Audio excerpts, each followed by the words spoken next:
The look on my son-in-law Jonathan's face when I handed him a legal, court-ordered eviction notice for his own beautiful, custom-built house, the house he thought was his fortress, is a memory I will take to my grave with a quiet, righteous satisfaction. He just stared at the paper, then at me, his eyes wide with a disbelief so pure it was almost beautiful.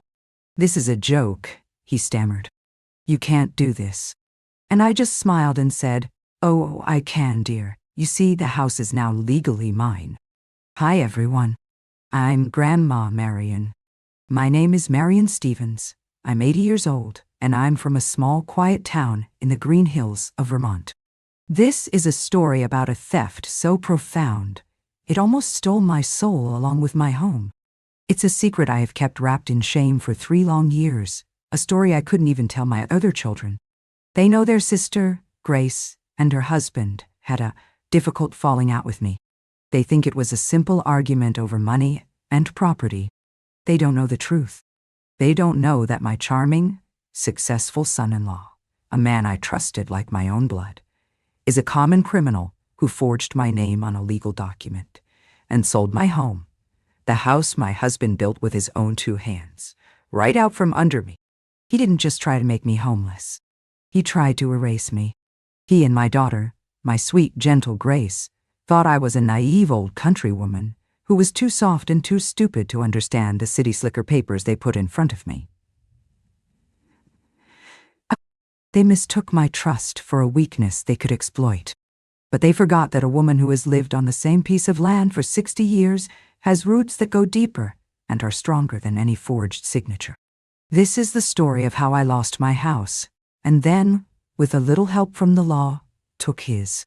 Before I begin, I would be so very grateful for your company. Please, take a moment to like this video and subscribe to our channel. Knowing you are here, listening to my story, gives me the strength to face the fire of this memory and tell the world how a quiet old woman learned to fight back. To understand the house I lost, you first have to understand the man who built it and the love he built it with. My story doesn't begin with forgeries and lawyers. It begins with the smell of fresh mortar and the solid, reassuring feel of Vermont stone. It all started in 1960 when I married my Walter. Walter Stevens was a stonemason. He wasn't a talker. He was a builder.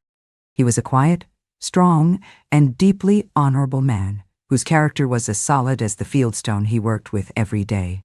His hands were his story, calloused, strong, and capable of creating things of breathtaking, permanent beauty. The house I lived in for 60 years, he built it for me as our engagement present.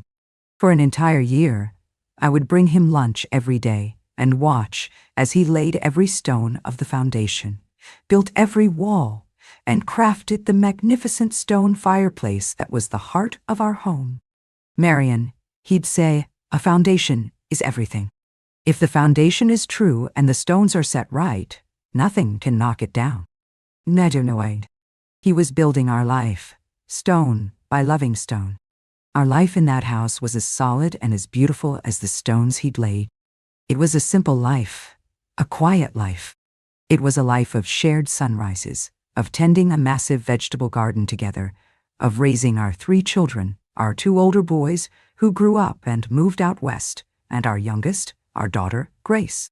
We weren't wealthy people. We were rich in a different way. Our wealth was in the harvest from our garden, the warmth of the fire from our hearth, and the unshakable certainty of each other's love. Our Grace, born in 1972, was the tender flower in our stone garden. She was a sweet, artistic, gentle soul. She had none of her father's earthy pragmatism. She was a creature of beauty and peace. She hated conflict of any kind, and her primary goal in life was to make everyone around her happy. I saw this as her greatest virtue.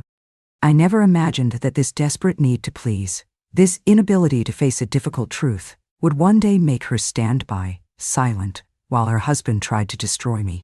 When my Walter passed away from a fast and cruel cancer 7 years ago, the foundation of my world crumbled.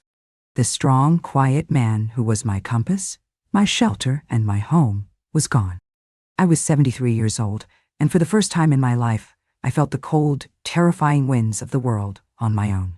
I was adrift. Grace was my anchor. She was so good to me. She was in her late 30s, living and working as a freelance graphic designer in Boston. She drove home to Vermont every single weekend to check on me, to help with the heavy chores, to just sit with me in the quiet. It was during this time that her boyfriend, Jonathan, became a more permanent fixture in our lives. I had met him a few times before, and I had been so impressed. Jonathan was, in a word, dazzling.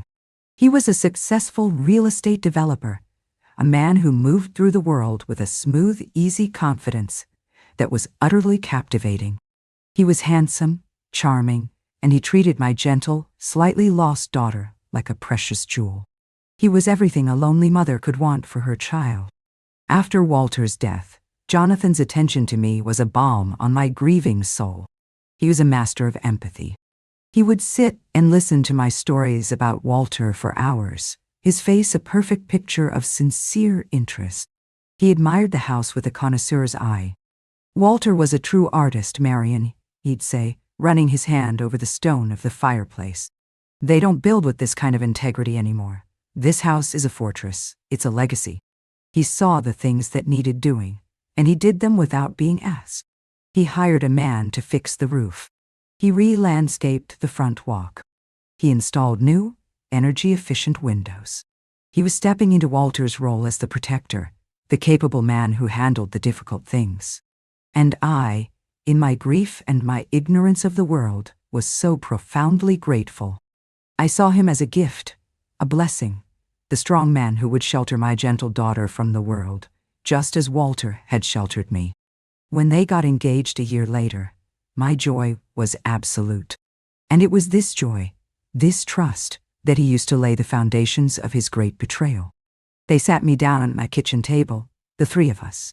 The conversation was all about love, about family, about protecting the future. "Marion," Jonathan began, his voice a perfect blend of confidence and care. "Now that Grace and I are getting married, we want to build a life together, and we want you to be a central part of it. But we've been talking to our estate planner, and he's pointed out a few things about this house." He started using a language I didn't understand, a language of probate courts, inheritance tax, and capital gains liability. He painted a vivid, terrifying picture of my beautiful home being broken up and sold off to pay taxes after my death. "Walter built this house to be a legacy for his family," he said, his voice full of a deep, convincing reverence. "And we want to honor that.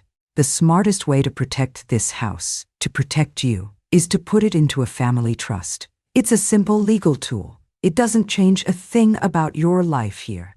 This will always be your home. It just puts a legal fence around the property to protect it from the government."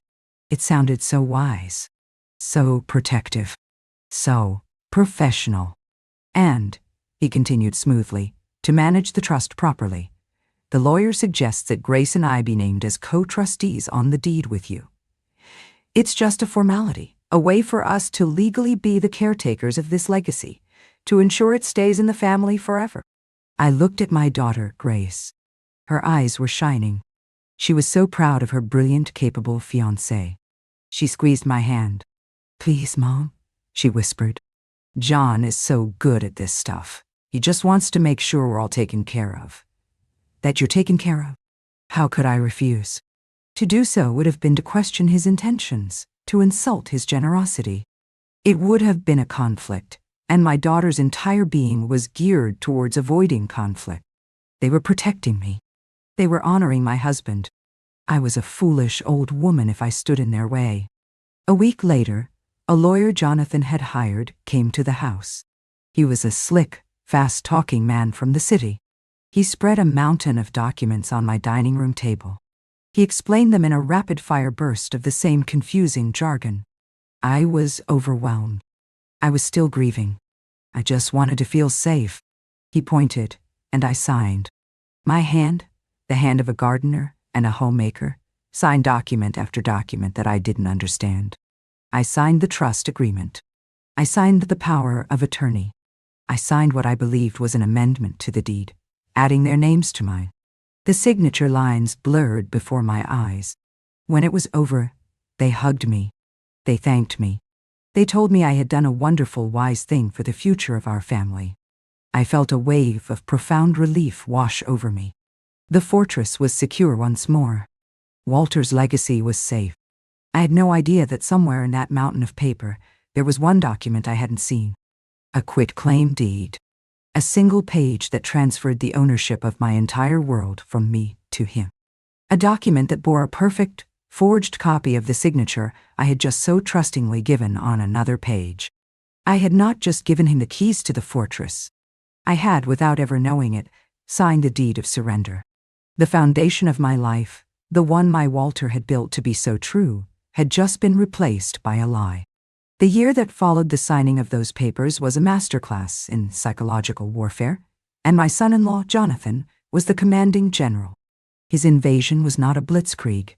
It was a slow, creeping siege, so cleverly disguised as love and progress that I felt like I was going mad. They didn't move in right away. The first phase of his campaign was to establish his absolute control over the property, even from a distance. He used the trust as his shield and his sword. He would visit on weekends, walking the land with an air of proprietary authority. "Marion," he announced one day, "the property taxes on a parcel this size are astronomical. The smart move, for the trust, is to sell off the back 40 acres. It's just unused woodland. We can get a fantastic price for it from a developer and put that money to work for us." My heart seized. The back 40 was where Walter and I had walked every evening for 50 years. It was where we had taught our children to identify trees. It was a sacred place. "No, Jonathan," I said, my voice shaking. "Your father-in-law loved that land." He gave me a patient, pitying smile, the one that always made me feel small and foolish. "And he would have been the first to agree that it's a non-performing asset. This isn't an emotional decision, Marion. It's a business decision. And as the trustee, it's my fiduciary duty to make smart decisions for the estate." He used his legal jargon like a club. Fiduciary duty. Cassette de recette. I didn't know what the words meant, but I knew what they were doing. They were turning my life into a business, and he was the CEO. My love for my land was being framed as a sentimental liability. And my daughter, my Grace, stood by his side, her face a mask of anxious agreement. "He's right, Mom," she'd say. "He knows about these things. We have to be smart." She just wanted to keep the peace. She just wanted her brilliant, confident husband to be happy. The price of that peace was my 40 acres. He sold the land. I felt like a part of my body had been amputated. But the money, he assured me, was put into a high-yield investment fund that would secure my future. I never saw a statement. The second phase of the invasion was the physical occupation. It began, as it always does, with a crisis. A year after the papers were signed, they arrived at my door, their faces a perfect picture of distress. Their apartment building in Boston had a toxic mold problem, they said. They had to move out immediately for their health. "We don't know where to go, Mom," Grace said, her eyes welling with tears. "And we were saving for a down payment." The stage was set. "Of course, you'll come here," I said, my heart aching for them. "We wouldn't want to impose," Jonathan said, the picture of reluctance. "But since this is a family asset, it would make the most sense, just for a little while, just until we find a place of our own." They moved in the next week, and the siege became an occupation. My home, my quiet stone fortress, was transformed. Jonathan, the developer, saw my comfortable, lived-in house as a fixer-upper. He began a relentless campaign of upgrades. My warm, oak kitchen cabinets were torn out and replaced with cold, white, lacquered ones. My comfortable, slightly worn furniture was sold off and replaced with sharp, angled, minimalist pieces that looked like they belonged in a museum of discomfort. "We're adding value to the property, Marion," he would boom whenever he saw my stricken face. "This is a great investment." He was erasing my life, my history with Walter, and calling it an investment. My son-in-law was gentrifying my own home, and I was being made to feel like the rundown, out-of-date tenant who should be grateful for the improvements. My role in the house was quickly, implicitly redefined. I was no longer the matriarch. I was the live-in housekeeper. Because I was retired and had nothing else to do, it was simply assumed that I would handle the cooking, the cleaning, the grocery shopping. But my contributions were never acknowledged. They were just absorbed into the smooth running of their new, upgraded life. The psychological toll was brutal. Jonathan was a master of gaslighting. He would move my things, my reading glasses, my garden trowel, my favorite teacup, and then help me search for them, sighing with theatrical patience. "Oh, Marion," he'd say with a chuckle when he'd find them in some absurd place I never would have put them. "Your memory's not what it used to be, is it?" He did it so often, so subtly, that I began to believe him. I felt my own mind becoming a foggy, unreliable place. I would second-guess myself constantly. Did I leave my keys in the sugar bowl? Did I forget that I had already watered the plants? He was deliberately trying to make me feel senile, to make me feel incompetent and dependent on his sharp, clear mind. And it was working. He isolated me. He screened my calls. He would tell my friends I was not feeling up to a visit. He would tell my other children that I was getting a little confused, that he and Grace were handling everything. He was cutting me off from my own reality, leaving me stranded in the one he was creating, a reality in which he was the competent, caring guardian, and I was the dotty old woman who was lucky to have him. My daughter was his most effective tool. He would use her love for me and her desperate need for peace to manage me. If I ever protested one of his upgrades, he wouldn't argue with me. He would go to Grace. "Your mother is being very difficult," he would tell her, his voice full of feigned hurt. "I'm just trying to improve her home, to secure her future, and she's fighting me every step of the way." And Grace, my peacemaker, would come to me, her eyes full of tears. "Please, Mom," she would plead. "Don't upset John. He's doing so much for us. Just let him do what he thinks is best." They were a perfect team. He was the aggressor, and she was the emotional enforcer. They left me with no room to fight, no ground to stand on. The final act of their betrayal, the one that revealed the absolute, terrifying truth of their plan, happened last spring. For 2 years, they had lived in my house on my money. For 2 years, they had systematically erased me from my own life. I was a shadow, a ghost, haunting the edges of their bright, successful world. And then Jonathan announced he had found a buyer. Not for a piece of the land. For everything. The house, the barn, the remaining 100 acres of my husband's legacy. He had sold it to a development corporation from New York. They were going to build a golf course. He told me this in the living room, in front of the cold stone fireplace my husband had built. He was beaming, triumphant. "It's a life-changing deal, Marion," he said, his eyes shining. "More money than you could ever imagine. We're all set for life. Our family is finally secure. We're family." I stared at him, my heart a cold, dead stone in my chest. "And me?" I whispered. "What about me?" His smile faltered for a fraction of a second. "Well," he said, and he couldn't quite meet my eyes. "That's the next step. We found a wonderful place for you, a beautiful assisted living community just outside of Boston. You'll have your own room-round-the-clock care. You'll be so much more comfortable." He was going to sell my world and put me in a room. And then he handed me the folded piece of paper. The eviction notice. A formal, legal document. It informed me that the property had been legally sold by its owner, Jonathan Miller, and that the current occupant, Marion Stevens, had 60 days to vacate the premises. My name. My name was on the eviction notice for my own home. I looked at the paper, and the world went gray. I looked at my daughter, who was standing by the window, twisting her hands, her face a mask of miserable, cowardly guilt. She knew this was wrong. She knew it was a desecration. But she had chosen her husband's dream over her mother's life. "How?" I whispered. "How could you sell it? My name is on the deed." Jonathan's smile was full of a terrible pity. "Oh, Marion," he said, his voice soft and condescending. "We took care of that 2 years ago. Don't you remember? You signed the quitclaim deed. You transferred the title over to me. It was your decision. I stared at him. The mountain of papers. The confusing jargon.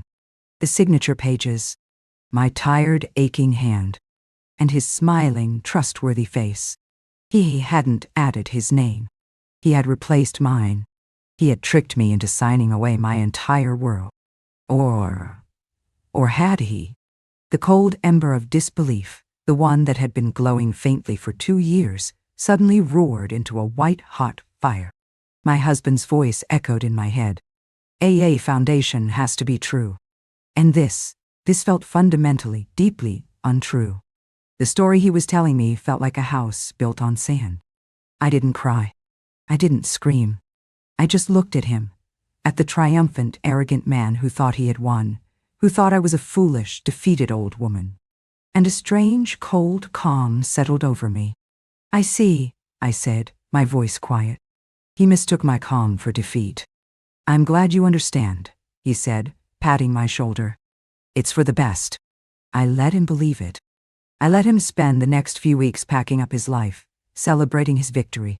I let him believe he was the master of my universe. I let him think the story was over. But I, the quiet old woman who was supposedly too senile to understand the world, had decided to do a little research. I was going to go to the county records office. I was going to look at the foundation. And I had a feeling I was going to find a crack. A lie. A forgery.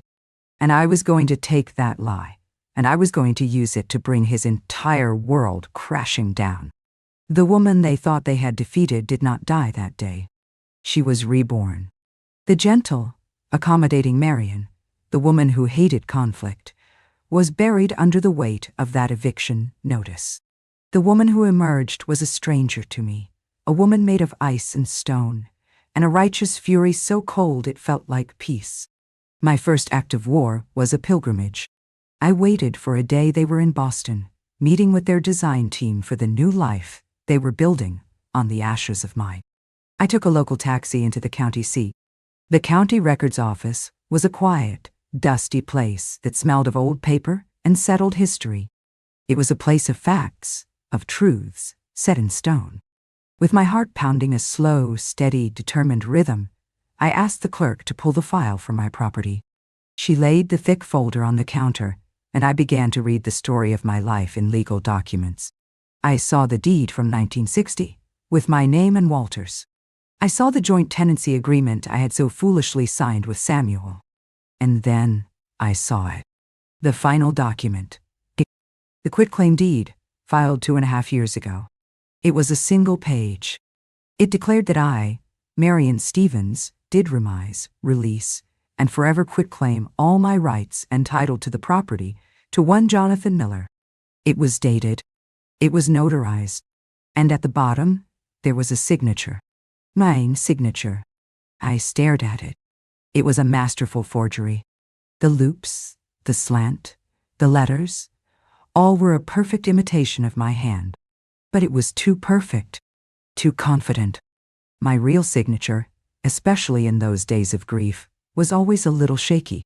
This one was bold, arrogant. It was the signature of a thief, not a widow. The notary stamp was from a firm in Boston I'd never heard of, on a date I was home in Vermont, grieving. The foundation was a lie. The cornerstone of their entire scheme was a crime. I did not gasp. I did not cry. A profound, icy calm settled over me. I asked the clerk for 3 certified copies. I paid for them with the last of the cash I had hidden away in my sewing box. I walked out of that building holding the truth in my hands. My first thought was not to call the police. That would be messy. It would bring a scandal down upon my daughter, upon my grandchildren. And it felt too simple. Jonathan was a developer, a man who built and sold houses. He had stolen my house.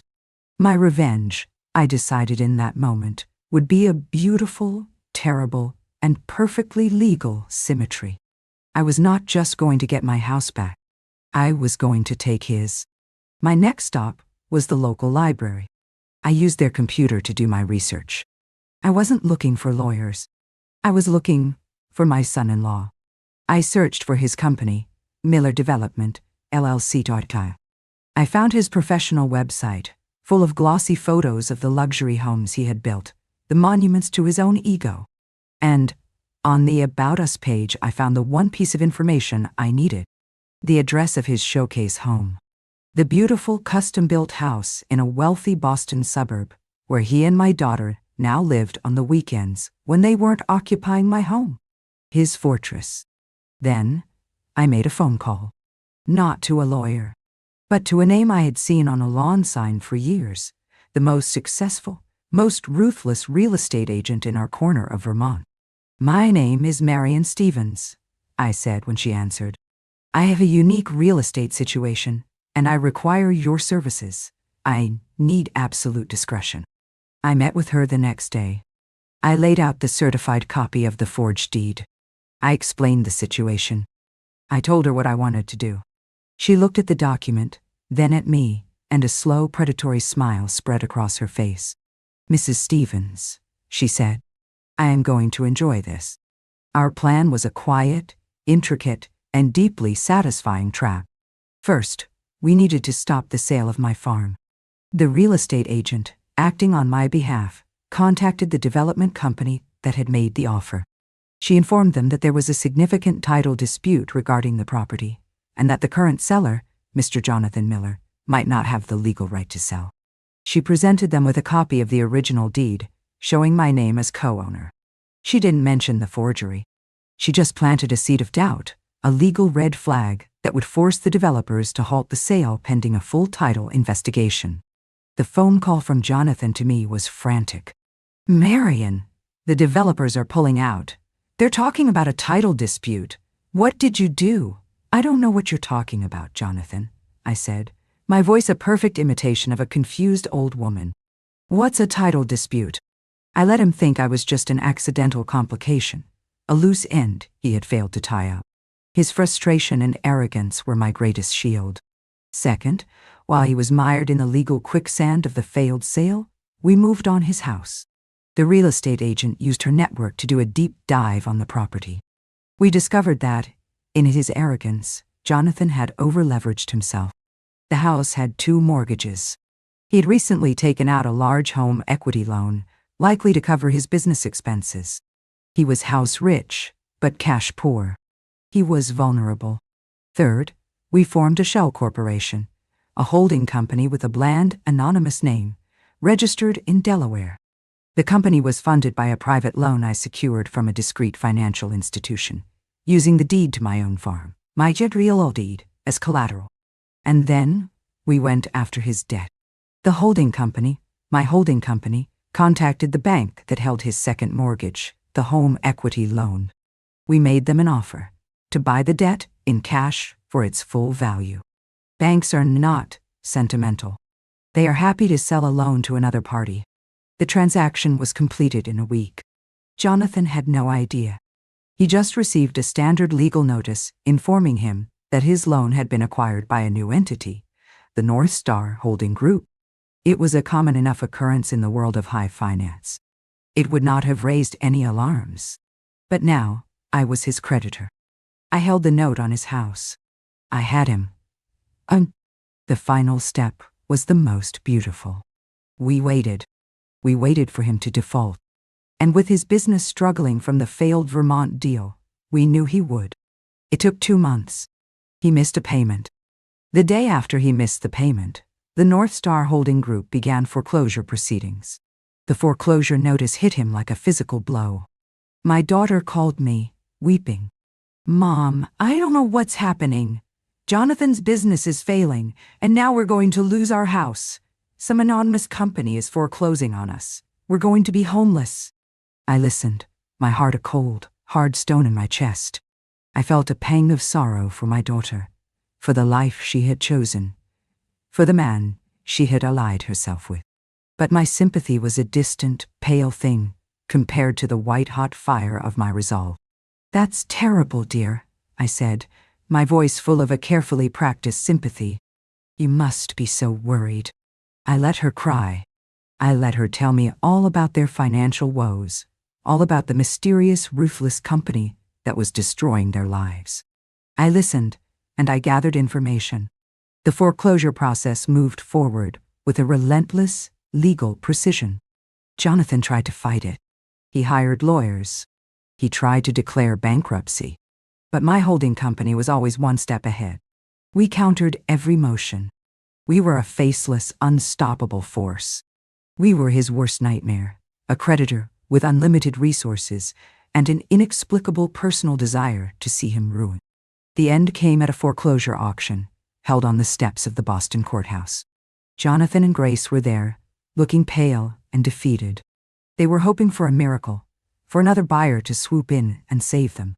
My real estate agent was there, representing my holding company. She was the only bidder. She bought the house for the price of the outstanding debt. A bargain. The next day, a process server delivered the final eviction notice to their door. They had 30 days to vacate the property that now belonged to me. The day of the eviction was a cold, gray day in March. I drove to Boston. I sat in my car, parked down the street, and I watched as the moving truck loaded up their beautiful, expensive furniture. I watched as my daughter, her face tear-streaked and pale, carried a box of her son's toys to the car. I watched as my son-in-law, the brilliant developer, the man who had stolen my home, was rendered homeless himself. After the moving truck had pulled away, and their car had followed it down the street, I waited. I waited for an hour. Then I got out of my car and walked to the front door of the house. My house. My real estate agent was there to meet me. She handed me the keys. I walked through the empty rooms. They were beautiful, filled with sunlight, with high ceilings and polished floors. But they felt cold, soulless. They were a monument to a man's ambition, not a family's love. My plan was not to live there. That was never the point. My plan was about justice. A beautiful, symmetrical, and deeply personal justice.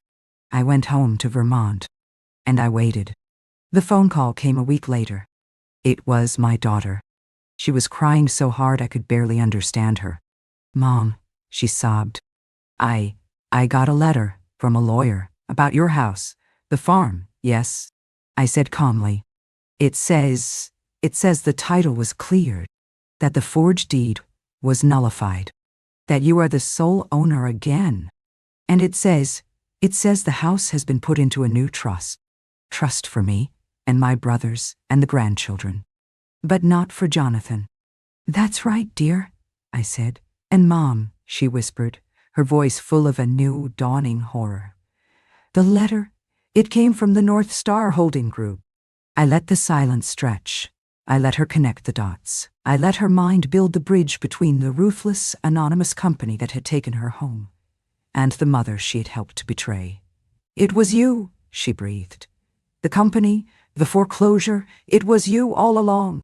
"Yes, Grace," I said. "It was me." What followed was not an argument. It was a confession. A long, painful, tear-soaked confession. She told me everything. How Jonathan had manipulated her. How he had convinced her that selling my farm was the only way to secure their future. How he had told her I was on board with the plan. She admitted her weakness, her cowardice, her guilt in the face of my unwavering love. She was a broken woman. But for the first time in years, she was an honest one. I did not offer her easy forgiveness. The wound was too deep. But I offered her a path back.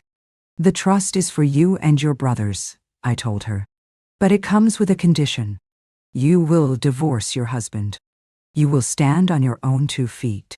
You will learn to be a protector of your own life and not a silent accomplice to its destruction." She did it. The divorce was messy, but she was finally free of him. Jonathan, stripped of his house, his wife, and his access to my family's money, disappeared. I hear he is selling used cars somewhere in Florida. A fitting end for a man who put such a high value on shiny, empty things. Grace and my grandson now live in a small, comfortable house not far from me. I bought it for them, with the proceeds from the sale of Jonathan's house. It is in her name, and her name alone. She is learning to be strong. We are learning to be a family again. Our foundation is being rebuilt, stone by careful stone. And this time, it is being built on the truth. I learned that when someone tries to steal your foundation, you cannot just patch the cracks. You must become a builder yourself. You must tear down their house of lies and build your own fortress of truth. I learned that the law, which can be used as a weapon to deceive and to steal, can also be used as a tool to reclaim and to restore. You just have to be willing to pick it up and learn how to use it. And I learned that there is no sweeter justice than the quiet, satisfying click of a key turning in a lock that you own, on a door that your enemy no longer has the right to walk through. So, if you are out there and someone has taken your home, do not despair. Do not think that the story is over. Just remember that every developer, every con artist, every thief has a house of their own. And every house has a foundation. Find the lie in theirs. And then, go to work. Thank you for letting me share my story with you. To speak the truth after so long has been a great healing. If my story has resonated with you, I would be so honored if you would like this video, subscribe to our channel, and turn on the notification bell. In the comments below, please feel free to share a story about a time you had to become stronger than you ever thought you could be to protect your home, in whatever form that takes. Love you all. This is Grandma Marion, and I'll see you in the next story.